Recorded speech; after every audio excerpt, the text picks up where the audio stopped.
ಮೋಡ ಕವಿದ ವಾತಾವರಣ, ನಕ್ಷತ್ರ ಇರಲಿ, ಚಂದಮಾಮನೇ ಕಾಣಿಸ್ತಿಲ್ಲ. ಅಂಥದ್ರಲ್ಲಿ ನೀನು ಆಕಾಶ ನೋಡ್ಕೊಂಡು ಕೂತಿದ್ಯಲ್ಲ. ಕಣ್ಣ ಮುಚ್ಚಾಲ ಆಡ್ತಾ ಇದ್ದೀನಿ, ಯಾವಾಗ ಹೊರಗೆ ಬರುತ್ತೆ ಅಂತ ಕಾಯ್ತಾ ಇದ್ದೀನಿ. ಏನಿದು ಗುಂಡಿಲ್ಲ, ಫಿಲಾಸಫಿ ಇಲ್ಲ, ಏನಾಗಿದೆ ಇವತ್ತು ನಿಮಗೆ? ಮಿಟ್ರು, ಅದಕ್ಕೆ ತುಂಬ ಜೋರಾಗಿ ಪೆಟ್ಟು ಬಿದ್ದಿದೆ ಅನ್ಸುತ್ತೆ ಅಲ್ವಾ ಪಾಪ. ಹರ್ಕೇನಾದ್ರೂ ಹೊತ್ಕೊಂಡಿದ್ಯೋ ಹೇಗೆ? ಅಲ್ಲ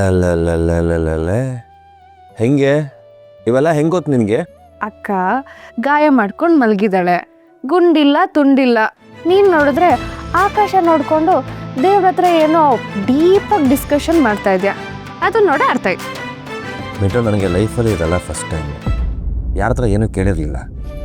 ಒಂಥರ ನನಗೆ ನಾಚಿಕೆ ಆಗ್ತಿದೆ. ಈ ಎಣ್ಣೆ ಗಿಡ ಎಲ್ಲ ಬಿಟ್ಟು ಏನೋ ಒಂದು ಕೇಳ್ಕೊಂಡಿದ್ದೀನಿ, ನೋಡೋಣ ವರ್ಕ್ ಆಗತ್ತಾ ಅಂತ.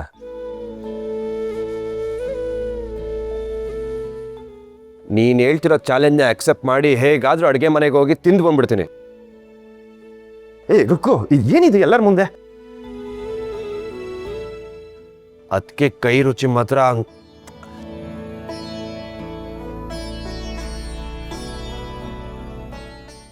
ಕೃಷ್ಣ, ನಾನೊಂದು ಮಾತು ಕೇಳಲ್ಲ? ಕೇಳಿ. ನೀನಿರೋ ರೀತಿ, ಜನರ ಬಗ್ಗೆ ಯೋಚನೆ ಮಾಡೋ ರೀತಿ, ಅಕ್ಕನ ಮೇಲಿರೋ ಕಾಳಜಿ, ಡೈನಿಂಗ್ ಟೇಬಲ್ ಹತ್ರ ನೀನು ಮಾಡಿದ್ದು ಈ ಹರಕೆ, ಇದನ್ನೆಲ್ಲ ನೋಡ್ತಾ ಇದ್ರೆ ನೀನು ಒಬ್ರಿಗೆ ಆಕ್ಸಿಡೆಂಟ್ ಮಾಡಿ ಅವ್ರನ್ನ ಅಲ್ಲೇ ಬಿಟ್ಟು ಹೋಗ್ತೀವಿ ಅಂದರೆ ನನಗೆ ನಂಬೋಕೆ ಆಗಲ್ಲ. ಅಣ್ಣನ ವಿಷಯದಲ್ಲಿ ಯಾಕೆ ಹಾಗೆ ಮಾಡ್ತಾ ಕೃಷ್ಣ?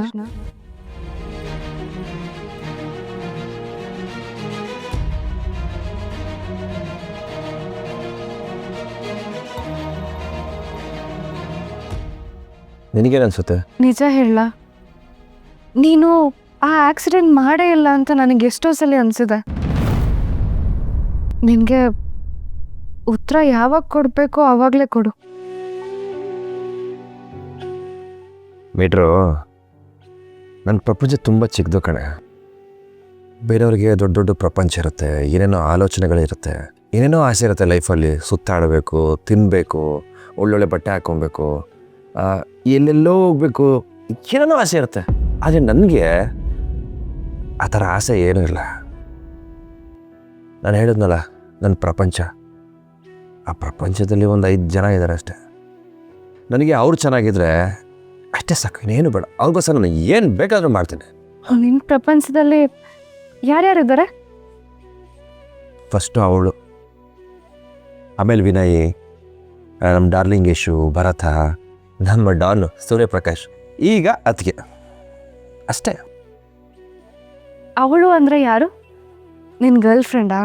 ಯಾರು ಅಂತ ಹೇಳು, ನಾನೇ ಮುಂದೆ ನಿಂತು ನಿಮ್ಮಿಬ್ರಿಗೆ ಮದುವೆ ಮಾಡಿಸ್ತೀನಿ, ನಿಮ್ಮಿಬ್ರನ್ನ ಒಂದು ಮಾಡ್ತೀನಿ. ನಾನು ಅವಳ ಜೊತೆ ಇರೋದು ಸಾವಲ್ಲಿ ಮಾತ್ರ. Okay, good night.